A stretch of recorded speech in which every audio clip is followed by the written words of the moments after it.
show you behind the scenes and explain some of the development that went through this. To give you some context, I only started watching Tomorrow's Job about 4 months ago. I fell down the rabbit hole pretty fast. By January, I was already developing Rocky Joe Rising Fist. Now, normally, I make semi-realistic PS2 style games. Moving from that cartoonish style was hard. Also not though. I actually had to hit up my friend Skydit to ask him how he makes his models. Here's the progress on Joe's model here. It was the very first thing that I did.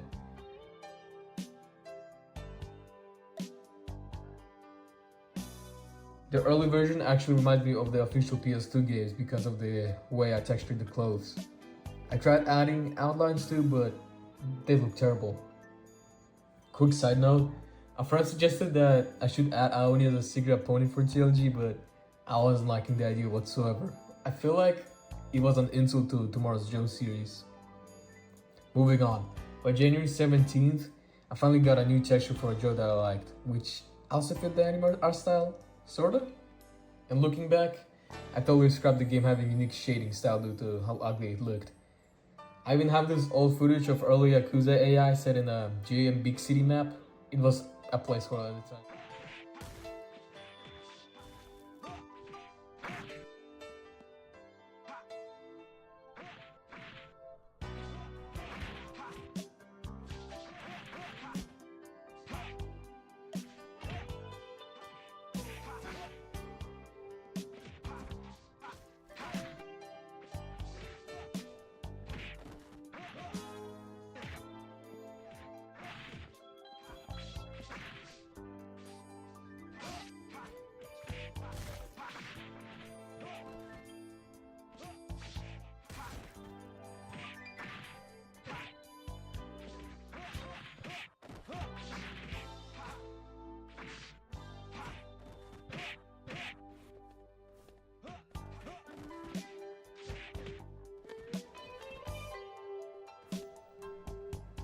As for the background objects, textures, and all of that, I spent a lot of time pulling the references directly from the original episodes.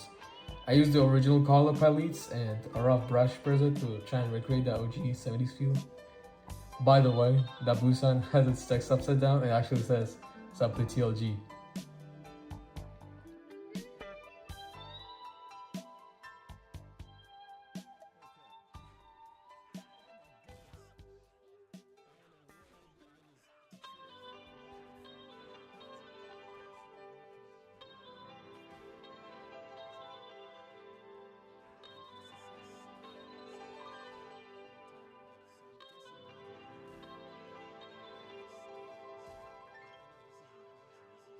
I also modeled a hat for Downpay, but that never made it into the final build due to the episodes I used for references didn't have it to include.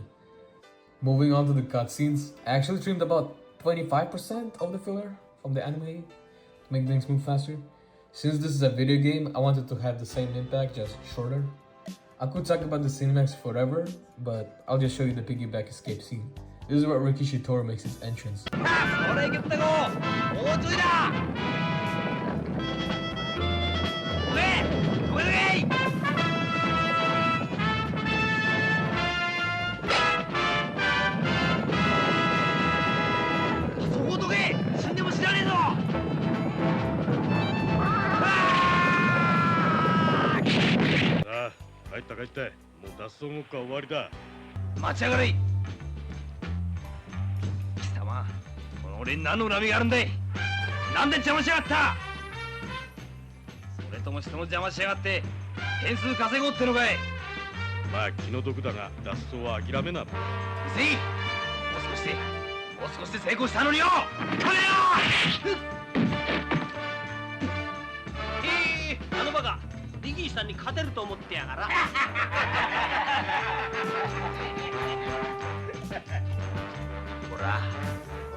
The UI went through some changes.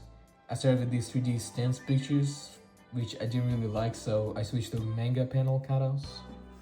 One thing you didn't see in the TLG's video, the lost animations.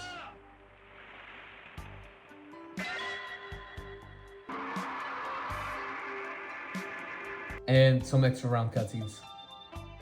And that's fine. I guess TLG is just good at the game he never actually lost while recording. He's not new to this. There's also one mechanic I'm fond of. If you dodge back against the ropes, you actually spin forward.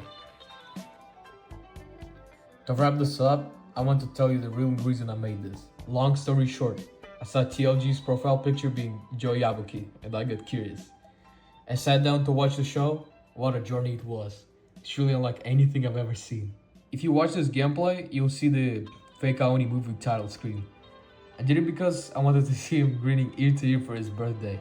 It was supposed to be a surprise, but it took 2 months of development time.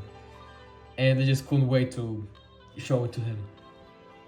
I told him that I made this super unique Aoni game just to mess with him before the big reveal. So again, thank you Derla Gaming for the support. It means a lot to me actually. And this game is just a small token of my appreciation. Thank you a lot. And one thing I learned from this development, thanks to TLG, is to stop being one-to-one with everything, including the cutscenes being super long, which would turn the game into a movie with little to no gameplay. And that's all I wanted to show you in this video. Peace.